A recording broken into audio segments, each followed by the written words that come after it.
Assalamualaikum warahmatullahi wabarakatuh.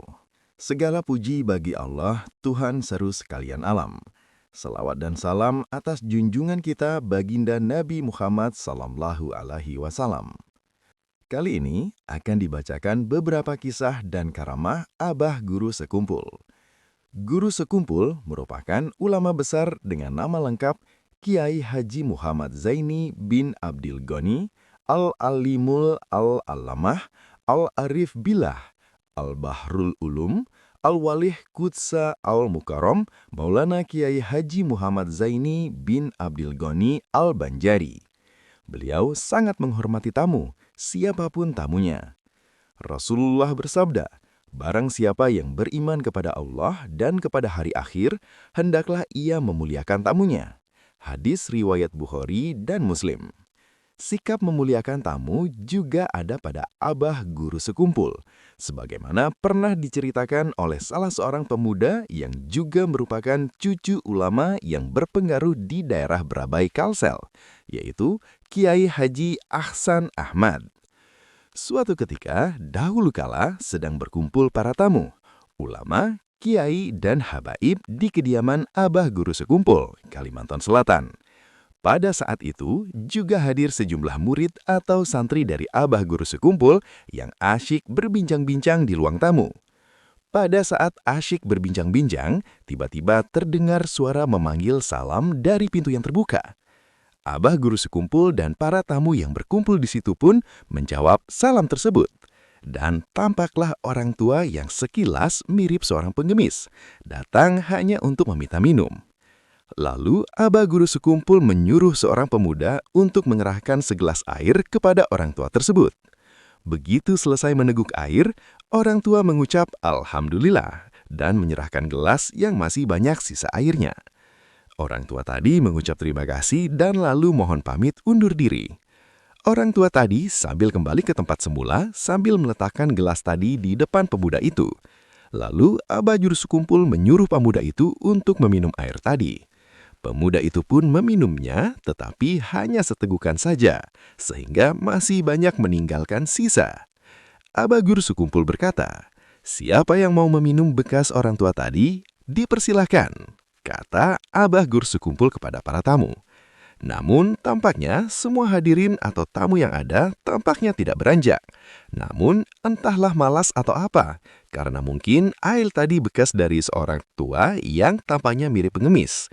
Beberapa saat kemudian, Abah Guru Sekumpul menyuruh lagi kepada pemuda itu untuk menghabiskannya. Karena sangat hormat, ia pun menghabiskan air itu hingga habis tidak bersisa.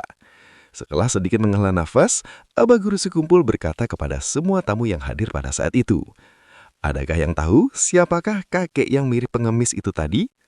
Para tamu pun menjawab bahwa tidak mengetahuinya.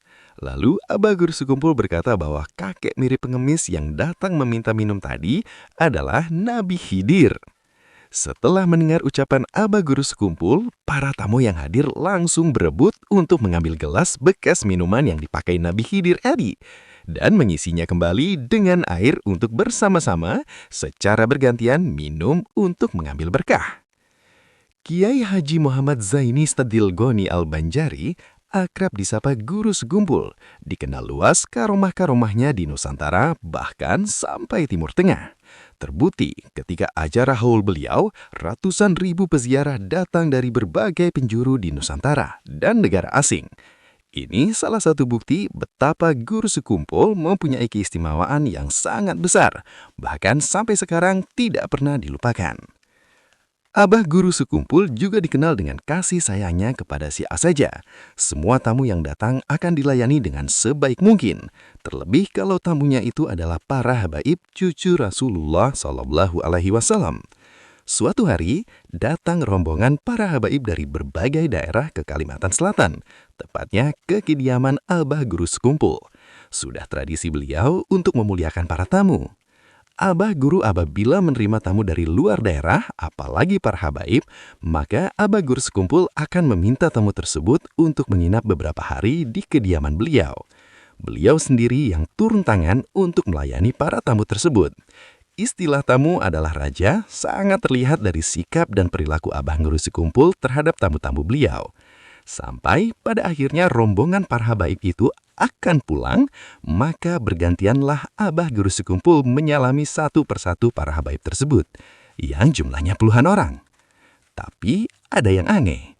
Sambil Abah Guru Sekumpul bersalaman dengan satu persatu dari para habaib tersebut, sambil Abah Guru Sekumpul mengambil uang dari kantong baju beliau dan memasukkan uang tersebut ke kantong baju satu persatu dari para habaib tersebut. Al-Habib Muhsin bin Al-Habib Agil bin Syahab yang berdiri di dekat Abah Guru Sekumpul saat itu sangat mengetahui bahwa di kantong baju Abah Guru Sekumpul tidak ada apa-apa. Kantong baju beliau kosong dan tidak terlihat mengembung oleh jumlah uang yang banyak. Sampai selesai semua para habaib itu disalami oleh Abah Guru Sekumpul yang jumlahnya puluhan orang tersebut, terus-terusan Abah Guru Sekumpul juga mengambil uang dari kantong baju beliau yang seperti tidak ada habisnya untuk beliau berikan kepada satu persatu dari mereka, para habaib tersebut. Tidak terasa, selesai Abah Guru Sekumpul menyalami dan memberikan uang tersebut kepada seluruh habaib yang jumlahnya puluhan orang tersebut, lalu mendekat Habib Muhsin muda kepada Abah Guru Sekumpul. Saat itu, Abah Guru kemudian berkata kepada Al-Habib Muhsin, "Behinait aja nyawal Muhsin." Maksud Abah Guru, gak usah terjut, diem saja kalau tahu. Itulah sosok Abah Guru Sekumpul. Akhlaknya sungguh luar biasa. Karomahnya lahir berkat kedekatan beliau dengan Allah dan Rasulullah. Saat itu, ada seorang pemabuk berat yang sudah sulit hidupnya. Sehari-hari mabuk dan melakukan maksiat selalu dijalani. Tak menentu arah hidupnya, tak jelas tujuan masa depannya. Suatu hari, pemabuk itu mendengar kehebatan seorang guru sekumpul. Akhirnya, datanglah ia ke pengajian guru sekumpul 1 minggu sekali. Entah mengapa si pemabuk itu akhirnya menyadari kesalahan dan dosa-dosanya. Hidayah Allah datang bersama dengan cintanya ikut ngaji di sekumpul. Tahun 1999, pemabuk itu pergi haji. Saat di Mekah, pemabuk itu bertemu dengan guru sekumpul. Padahal tahun itu guru sekumpul tidak melaksanakan ibadah haji dan sibuk ngaji di sekumpul dan sekitarnya. Tentu saja si pemabuk itu kaget dan mengusap-ngusap matanya, seolah tidak percaya. Apakah benar itu guru sekumpul? Setelah pulang haji, mantan pemabuk ini soan kepada guru sekumpul. Soalnya kali ini ingin minta doa dan amalan untuk kebaikan hidupnya. Belum sampai mengatakan sesuatu, guru sekumpul sudah berkata, "Kamu saya angkat jadi anak dunia akhirat." Itu pertama kali ia bertatap muka dengan guru sekumpul. Karena sepanjang ikut ngaji, ia tidak pernah salaman dan bertatap muka dengan guru sekumpul. Selain diangkat anak dunia akhirat, guru sekumpul juga berpesan agar ia selalu mencintai ulama dan para wali Allah. Setelah itu, mantan pemabuk itu baru mengisahkan apa yang ia alami di Mekah dan melihat guru sekumpul di sana. Mendengar kisah mantan pemabuk itu, guru sekumpul berkata, "Kalau Allah menghendaki, pasti jadi." Setelah itu, guru sekumpul hanya tersenyum dan mantan pemabuk itu bergetar hatinya. Mantan pemabuk itu bernama Haji Sulaiman asli Amuntai yang sekarang tinggal di Padang Pariaman, Sumatera Barat. Sejak usia belia, guru sekumpul sudah diberikan ilmu rohaniah yang tinggi, sehingga sudah terlihat tanda-tanda keistimewaan yang luar biasa.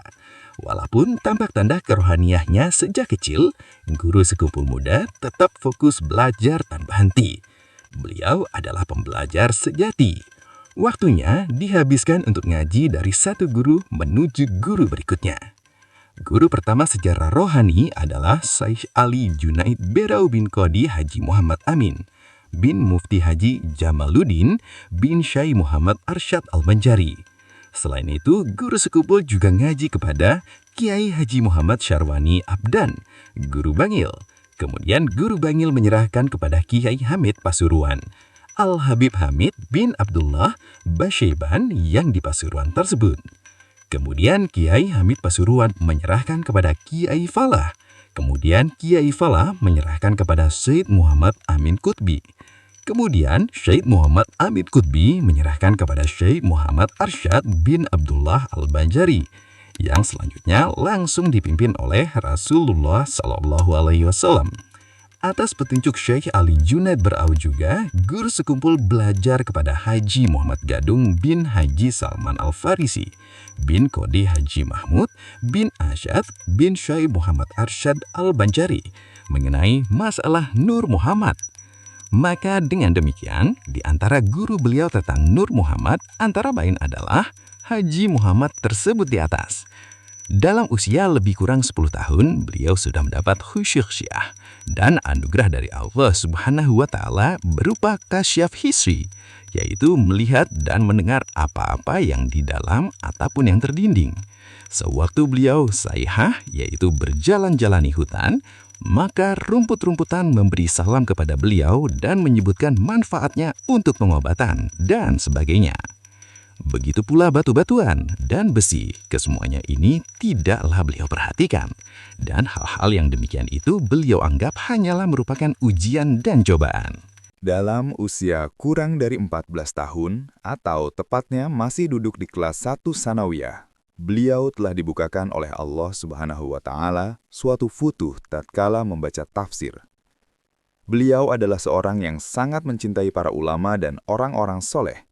Hal itu tampak ketika beliau masih kecil, di mana beliau selalu menunggu di tempat yang biasanya Haji Zainal Ilmi bin Abdus Samad Al-Banjari dalam pagar yang beliau lewati pada hari-hari tertentu, ketika hendak pergi ke Banjarmasin, semata-mata hendak bersalaman dan mencium tangan Tuan Guru Haji Zainal Ilmi bin Abdus Samad Al-Banjari dalam pagar. Di masa remaja itu pula, beliau pernah bermimpi bertemu dengan Sayyidina Hasan dan Sayyidina Husain, keduanya cucu Rasulullah SAW, yang keduanya masing-masing membawakan pakaian dan memasangkan kepada beliau lengkap dengan surban dan lainnya. Diceritakan, warna pakaian itu adalah yang pink dan putih. Saat itu beliau diberi nama oleh keduanya dengan nama Zainal Abidin. Beliau pernah berkunjung ke rumah Kiai Hamid Pasuruan, Habib Hamid bin Abdullah Basyaiban di Pasuruan, Jawa Timur. Saat itu, Kiai Hamid menyambut gembira kedatangan beliau. Gubernur Kalimantan, Gubernur Kalimantan, demikian kata Kiai Hamid Pasuruan. Yang dimaksud Kiai Hamid adalah wali kutub dari Kalimantan.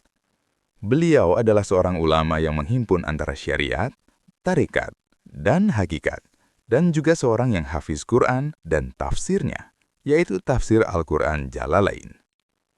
Al-Fakir Guru Sekumpul, Guru Bangil, Kiai Haji Muhammad Syarwani bin Haji Abdan, dan Guru Padang. Paman beliau, yakni Kiai Haji Muhammad Seman bin Haji Mulia, adalah 3 bersaudara dunia dan akhirat, kata Guru Sekumpul suatu saat. Guru Bangil pernah berkata kepada Guru Seman, "Kamu sama Zaini di Sekumpul lah, saya ini sendirian di Bangil." Guru Bangil mengucapkannya sambil menangis. Diceritakan juga, suatu hari Guru Bangil berkata kepada Guru Seman, di mana saat itu Guru Bangil sambil meletakkan dahi ke paha Guru Seman. "Aku sebentar lagi mau pulang. Aku minta doa kepada kamu," kata Guru Bangil. "Inggih pun Guru, aku doakan," jawab Guru Seman. Kemudian Guru Seman berkata kepada Guru Zaini Sekumpul, "Setelah Guru Bangil pulang, nanti giliran aku yang pulang. Doakan akulah," kata Guru Seman kepada Abah Guru Zaini Sekumpul. "Inggih pun, saya doakan Guru," jawab Guru Sekumpul. Guru Sekumpul adalah seorang ulama yang termasuk zuriat Syekh Muhammad Arsyad bin Abdullah Al-Banjari, Datu Kalampayan, yang menghidupkan kembali amalan-amalan serta tarikat yang diamalkan Syekh Muhammad Arsyad bin Abdullah Al-Banjari. Karena itu, majelis pengajian yang beliau laksanakan, baik majelis ta'lim maupun majelis amaliyahnya, majelis maulid yang dilaksanakan rutin tiap malam Senin di Musola Ar-Raudhah Sekumpul, dan majelis burda yang dilaksanakan rutin tiap malam Jumat di Musola Ar-Raudhah Sekumpul adalah seperti majelis Syekh Abdul Qadir Al-Jailani. Beliau adalah satu-satunya ulama di Kalimantan, bahkan se-Indonesia, yang mendapat izin untuk menghijazahkan tarekat samannya. Karena itu, banyak yang datang kepada beliau untuk mengambil ijazah tersebut. Bahkan bukan cuma ijazah tarekat samannya saja yang beliau ijazahkan kepada kita semua. Bukan saja dari Kalimantan, bahkan yang datang dari Jawa dan daerah lainnya. Dikisahkan pada suatu malam tahun 1997, saat itu guru sekumpul mendapatkan isyarah ilham dari Allah melalui mimpi. Dalam mimpinya, guru sekumpul didatangi perempuan yang membawa racun untuk membunuhnya. Guru sekumpul hanya memandangi perempuan itu, tidak sampai meminum racunnya. Kisah mimpi itu kemudian diadukan kepada pamannya, yakni Kiai Haji Seman Mulia. Malam tadi saya mendapatkan mimpi. Ada seorang perempuan yang hendak meracuni saya. Benarkah itu, Paman? Tanya guru sekumpul. Betul itu. Nanti pada pengajian hari Sabtu, akan ada seorang perempuan yang memberi air kepadamu. Jawab pamannya. Guru Seman adalah paman guru sekumpul. Guru Seman juga dikenal sebagai sosok ulama yang mempunyai kebijaksanaan yang agung. Guru Seman juga punya karomah yang luar biasa. Akhirnya, hari Sabtu itu datang juga. Setelah pengajian usai, ada seorang perempuan datang memberikan air zam-zam yang ditulisi hanya untuk guru sekumpul. Air racun itu tetap diterima guru sekumpul, tapi kemudian dibuang. Setelah dibuang, air itu mengeluarkan asap kimia. Asapnya tidak banyak, karena asap itu juga racun yang mematikan. 2 tahun berikutnya, tahun 1999, guru sekumpul baru mengisahkan kejadian itu kepada para jamaahnya. Itulah sosok mulia guru sekumpul. Dengan karomah dari Allah, beliau dijauhkan dari fitnah. Guru sekumpul tetap biasa, tanpa takut sedikit pun, tanpa ada dendam kepada siapapun. Kisah ini masyhur diceritakan oleh adik guru sekumpul, Haja Siti Rahmat binti Haji Abdul Ghani. Adik perempuan inilah yang mengetahui dengan persis kisah ini. Bahkan yang ditugaskan guru sekumpul untuk membuang air racun tersebut. Dikisahkan, salah satu santri hadam abah guru sekumpul pernah melihat abah guru sekumpul sedang memilah uang.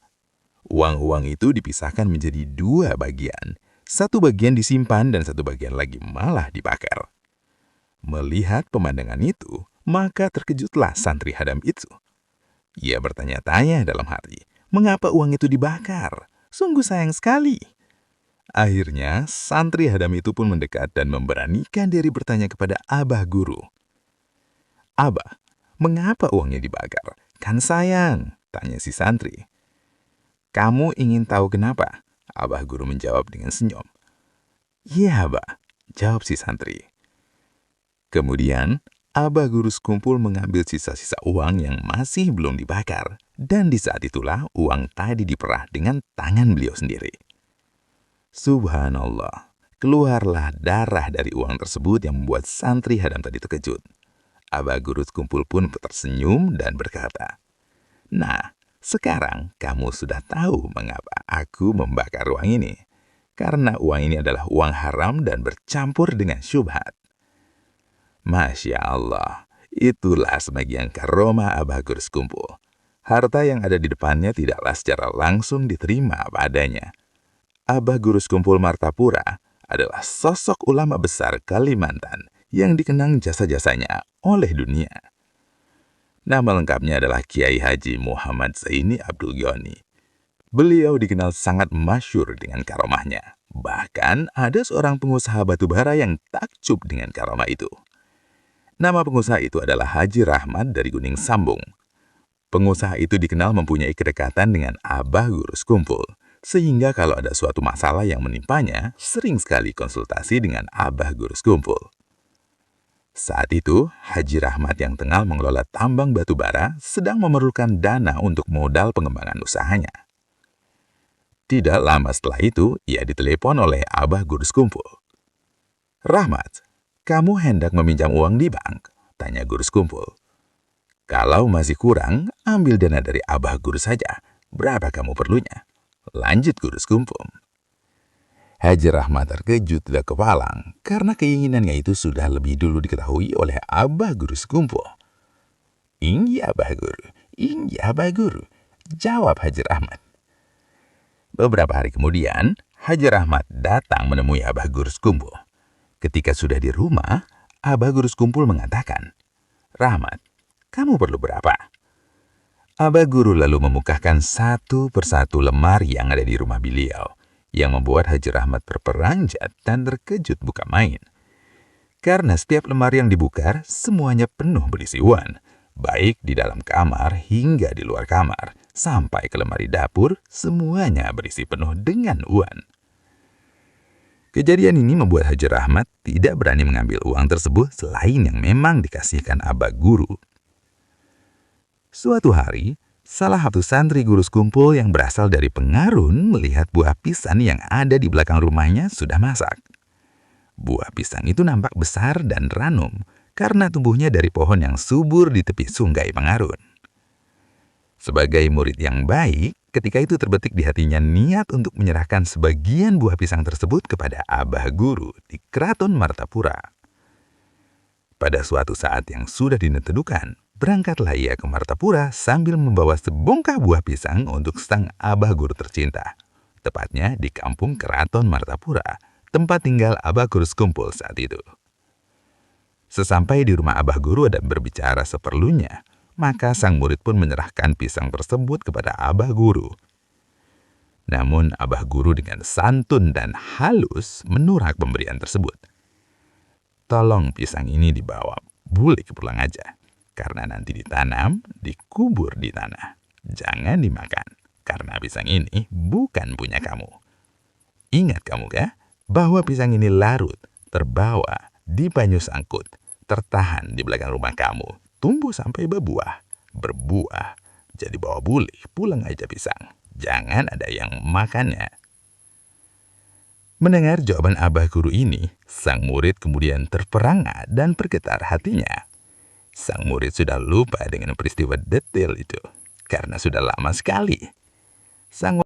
Hatinya bergetar dipenuhi ribuan pertanyaan yang menggelayut dalam benaknya. Sepulangnya sang murid ke Pengarun, berdasarkan yang disampaikan abah guru, ia melakukan dengan penuh ketaziman. Ia mendapatkan pelajaran yang berharga agar berhati-hati pada harta benda yang diperoleh dari mana datang dan sumbernya. Begitulah para waliullah menjaga perutnya dari makanan dan minuman yang syubhat, apalagi makanan dan minuman yang haram. Allah senantiasa menjaga para walinya dari perbuatan yang diharamkannya dan menjadikan seseorang yang berjiwa bersih dan suci dari sesuatu yang tak menyucikan. Jutaan jamaah guru sekumpul mempunyai latar belakang yang beragam, mulai dari kalangan santri, pejabat, petani, bahkan sampai para preman dan para wanita klub malam. Suatu hari pada tahun 1990, abah guru sekumpul menerima tamu kurang lebih 11 orang wanita nakal yang bekerja di tempat hiburan malam. Ke-11 wanita ini bermaksud minta nasihat dan petuah dari abah guru. Dengan agak gemetar, mereka satu persatu menceritakan kenapa mereka sampai tercebur ke dunia hitam. Sebagian mengisahkan diri mereka terpaksa bekerja karena membiayai anak-anaknya yang masih kecil. Ada yang terpaksa bekerja karena mengongkosi orang tua yang sudah tua renta. Ada yang untuk menghidupi keluarga, sekolah, dan lain-lain sebagainya. Setelah satu persatu bercerita, abah guru sekumpul kemudian diam sejenak dan berkata, "Sebenarnya pekerjaan kalian semua ini mulia." Spontan semua wanita ini terkejut mendengar ucapan abah guru dan tiba-tiba mereka menangis semua. Suasana jadi mengharukan dengan isak tangisan para wanita ini. Mereka tidak menyangka akan kata-kata yang keluar dari lisan abah guru yang sedemikian santun lembut, sangat menyentuh ke dalam hati mereka.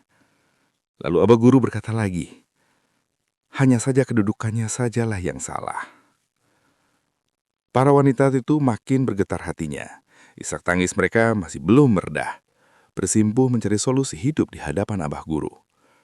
Abah guru kemudian masuk kamar dan keluar lagi sambil membawa sesuatu sembari menyaksikan isak tangis para wanita itu. Setelah tangisan mereka mereda, abah guru kemudian membagi-bagikan amplop satu persatu kepada ke-11 wanita ini. Mereka yang menangis mengambilnya sambil gemetar.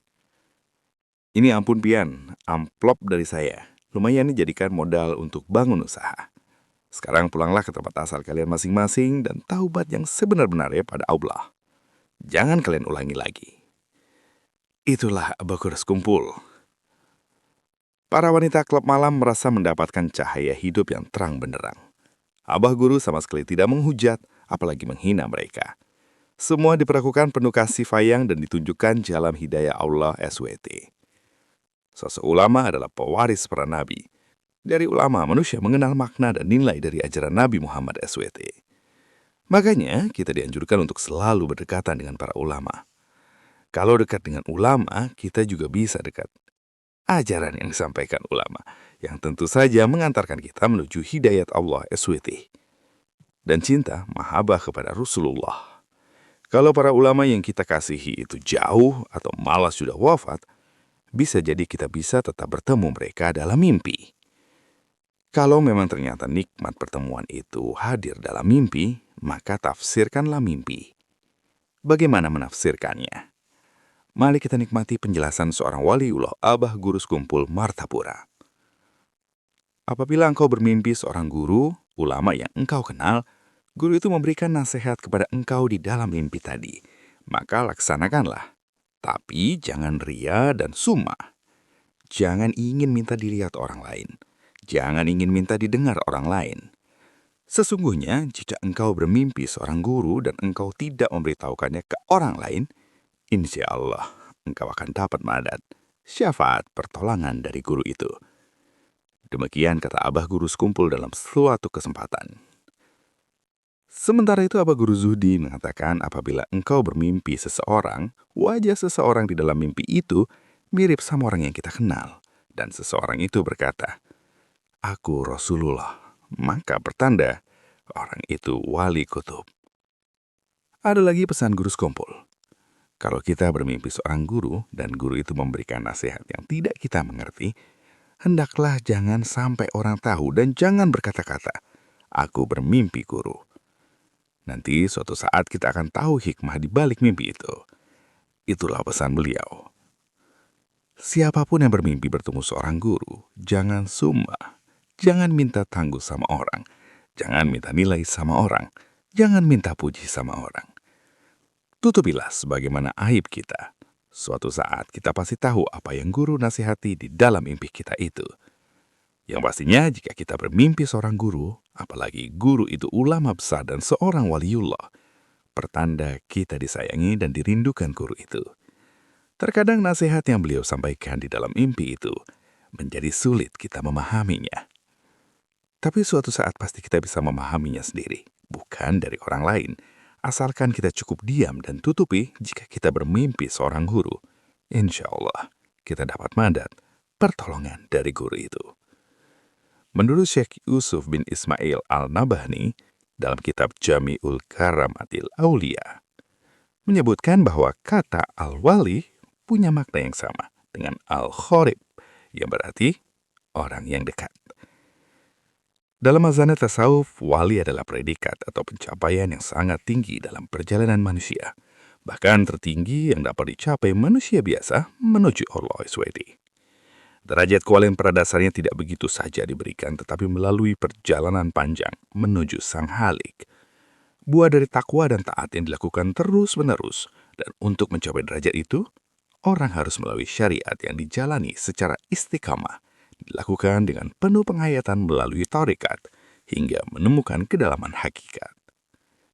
Imam Al-Qushairi menyebutkan beberapa ciri-ciri seorang wali dalam kondisi kesadarannya tidak sedang bertasyik masyuk dengan Allah antara lain.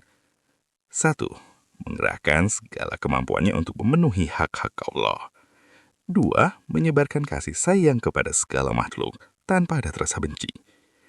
3. Konsisten menanggung penderitaan dan cobaan. 4. Sangat berkeinginan agar semua makhluk ini selamat.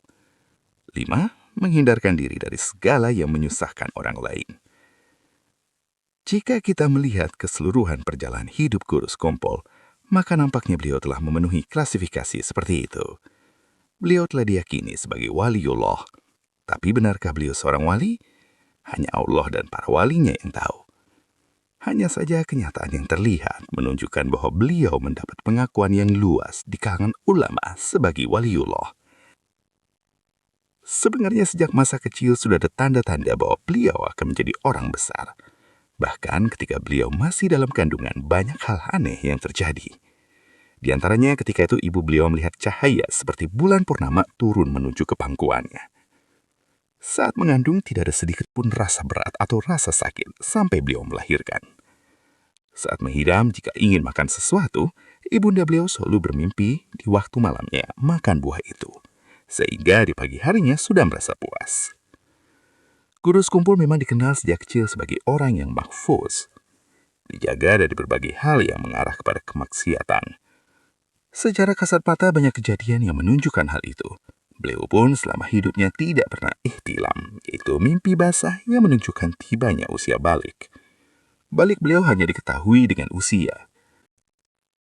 Hal ini menunjukkan bahwa kemuliaan Abah Guru Sekumpul memang telah tampak sejak usia dini. Demikianlah kisah tentang Abah Guru yang dapat kami sampaikan. Semoga dapat menambahkan kecintaan kita terhadap para wali-wali Allah, ulama, dan tentunya kepada Rasulullah serta Allah Subhanahu wa Ta'ala. Amin ya Rabbal Alamin.